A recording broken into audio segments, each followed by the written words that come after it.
Hello friends, आज के इस वीडियो में हम लोग एनसीईआरटी 10th क्लास की हिस्ट्री का 4th चैप्टर डिस्कस करेंगे।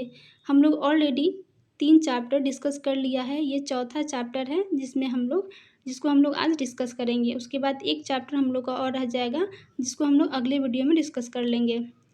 तो चलिए शुरू करते हैं।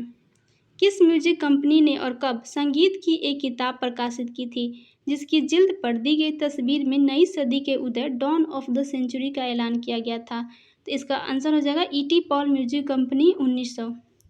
नेक्स्ट है, ईटी पॉल म्यूजिक कंपनी द्वारा 1900 में प्रकाशित किताब के जिल्द पर किसका तस्वीर है और उसकी क्या विशेषताएं हैं? तो फ्रेंड्स, इसकी तस्वीर पर देवी का चित्र दिया गया है जिसमें देवी को हाथ में नई शताब्दी की ध्वजा लिए प्रगति के फरिश्ता के रूप में दिखाया गया है। इसके अलावा देवी का पाँव जो है एक पहिए पट्टी का है और पहिया समय का प्रतीक है। इसके अलावा उसके पीछे चित्र के पीछे उन्नति के चिन्ह तैर रहे हैं और ये इसका प्रतीक है railway, camera, machine, printing press और कारखाना। नेक्स्ट है, दो जादूगर शीर्षक से छपी व्यापारिक पत्रिका के पन्नों पर किसका चित्र है? तो फ्रेंड्स, इसके चित्र पर अलाउद्दीन और मैकेनिक का चित्र दिया गया है और ये जो व्यापारिक पत्रिका था वो 26 जनवरी 1901 में प्रकाशित किया गया था और इसमें अलाउद्दीन को पूरब और अतीत का प्रतीक माना गया है और मैकेनिक को पश्चिम और आधुनिकता का प्रतीक के रूप में दिखाया गया है। नेक्स्ट, जब हम औद्योगिक उत्पादन की बात करते हैं तो इसका क्या आशय होता है? तो फ्रेंड्स, इसका आशय होता है फैक्ट्रियों में होने वाले उत्पादन से इसका आशय है। वहीं जब हम औद्योगिक मजदूरों की बात करते हैं तो हमारा आशय कारखानों में काम करने वाले मजदूरों से होता है। नेक्स्ट है, प्रोटो इंडस्ट्रियलाइजेशन शब्द इंगित करता है? तो फ्रेंड्स, ये सब प्रारंभिक औद्योगिकरण अवस्था को इंगित करता है जिसे आदि औद्योगिकरण भी कहा जाता है। नेक्स्ट है, 17वीं से 18वीं शताब्दी में यूरोपीय शहरों के सौदागर किस ओर रुख करने लगे थे? तो फ्रेंड्स, ये सौदागर गांवों की तरफ रुख करने लगे थे। नेक्स्ट है, गिल्ड्स क्या था? तो फ्रेंड्स, ये उत्पादकों का एक संगठन था जिसमें व्यापारिक दस्तकारी मुख्य थे और ये जो गिल्ड्स था वो शहरों में व्यापार पर नियंत्रण करता था। नेक्स्ट, गिल्ड से जुड़े उत्पादक क्या काम करते थे? तो फ्रेंड्स, इनका काम था कारीगरों को प्रशिक्षण देना, उत्पादकों पर नियंत्रण रखना, प्रतिस्पर्धा व मूल्य तय करना। इसके अलावा व्यवसाय में नए लोगों को आने से रोकना इनका मुख्य कार्य था। नेक्स्ट है, स्टेपलर कौन थे? तो फ्रेंड्स, रेशों के हिसाब से ऊन को स्टेपल करने वाले या छांटने वाले को स्टेपलर कहा जाता था। नेक्स्ट, वह प्रक्रिया जिसमें कपास या यून आदि रेशों को कताई के लिए तैयार किया जाता है। तो फ्रेंड्स, इस प्रक्रिया को कॉर्डिंग कहा जाता है। नेक्स्ट है, फिनिशिंग सेंटर के रूप में किस देश को जाना जाता था? तो फ्रेंड्स, फिनिशिंग सेंटर के रूप में लंदन को जाना जाता था। नेक्स्ट है, आदि औद्योगिकरण व्यवस्था में चीज़ों का उत्पादन कारखानों के बजाय कहाँ होता था? तो फ्रेंड्स, इनका उत्पादन घरों में होता था और इन उत्पादकों पर नियंत्रण सौदागरों का होता था। नेक्स्ट है, इंग्लैंड में कारखाने सबसे पहले कब खुला था? तो फ्रेंड्स, इंग्लैंड में कारखाने 1730 के दशक में खुला था और इसका विस्तार सबसे ज़्यादा 18वीं सदी के आखिर में हुआ था। नेक्स्ट है, नए युग का पहला प्रतीक क्या था? तो फ्रेंड्स, कपास नए युग का पहला प्रतीक था। नेक्स्ट है, सूती कपड़ा मिल की नई रूपरेखा किसके द्वारा सामने रखी गई थी? तो फ्रेंड्स, इसकी रूपरेखा रिचर्ड आर्कराइट के द्वारा रखी गई थी। नेक्स्ट है, ब्रिटेन में सबसे पहले कौन सा उद्योग फला फूला? तो फ्रेंड्स, ये था सूती और कपास वस्त्र उद्योग। नेक्स्ट है, जेम्स वाट ने किसके द्वारा बनाए गए भाप के इंजन में सुधार किया था? तो फ्रेंड्स, उन्होंने 1871 में न्यूकामेन के द्वारा बनाए गए भाप इंजन में सुधार किया था।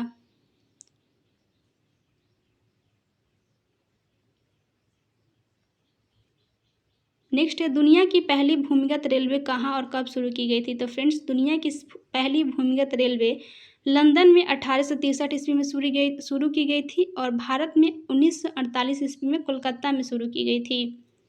नेक्स्ट है, 19वीं सदी के मध्य में सबसे अच्छे हालत में भी लगभग कितने प्रतिशत शहरी आबादी गरीब थी? तो फ्रेंड्स, इसका राइट आंसर हो जाएगा 10%। नेक्स्ट है, स्पिनिंग जेनी का आविष्कार कब और किसके द्वारा किया गया था? तो फ्रेंड्स, स्पिनिंग जेनी का आविष्कार 1764 ईस्वी में जेम्स हॉरग्रीव्स के द्वारा किया गया था। नेक्स्ट है, मशीन उद्योग युग से पहले अंतर्राष्ट्रीय कपड़ा बाजार में किस देश के रेशमी और सूती उत्पादकों का दबदबा था? तो फ्रेंड्स, ये था भारत और इसका कारण यह था कि भारत का कपास जो था काफ़ी महीन किस्म का होता था, जबकि अन्य देश में कपास मोटा होता था। नेक्स्ट है, किस देश के सौदागर और कहाँ से अफगानिस्तान, पूर्वी फारस और मध्य एशिया के रास्ते भारत की चीज़ें लेकर जाते थे? तो फ्रेंड्स, ये सौदागर थे अर्मीनियम और फारसी के, जो पंजाब से अफगानिस्तान, पूर्वी फारस और मध्य एशिया के रास्ते भारत की चीज़ें लेकर जाया करते थे। नेक्स्ट है, गुमास्ता कौन थे? तो फ्रेंड्स, ये वेतनभोगी कर्मचारी होते थे और कंपनी ने इन्हें बुनकरों पर निगरानी रखने, माल इकट्ठा करने और कपड़ों की गुणवत्ता को जांचने के लिए नियुक्त किया था। नेक्स्ट है, भारतीय कपड़े की मांग कभी कम नहीं हो सकती क्योंकि दुनिया में किसी और देश में इतना अच्छा माल नहीं बिकता। किसने कहा था? तो फ्रेंड्स, भारतीय कपड़े की मांग कभी कम नहीं हो सकती क्योंकि दुनिया के किसी और देश में इतना अच्छा माल नहीं बनता। यह कथन जो है 1772 ईस्वी में ईस्ट इंडिया कंपनी के एक अफसर थे, हेनरी पातुलो, उन्होंने ही कहा था। नेक्स्ट है, 1811 से 12 में सूती माल का हिस्सा कुल निर्यात में 33% था, जो 1850 में घटकर कितना रह गया? तो फ्रेंड्स, ये 3% रह गया था। नेक्स्ट है, बम्बई में कपड़ा मिल की स्थापना कब की गई थी? तो फ्रेंड्स, बम्बई में पहली सफल कपड़ा मिल की स्थापना 1854 ईस्वी में कावस जी डाबर के द्वारा की गई थी और इसमें उत्पादन 2 साल बाद शुरू हुआ था।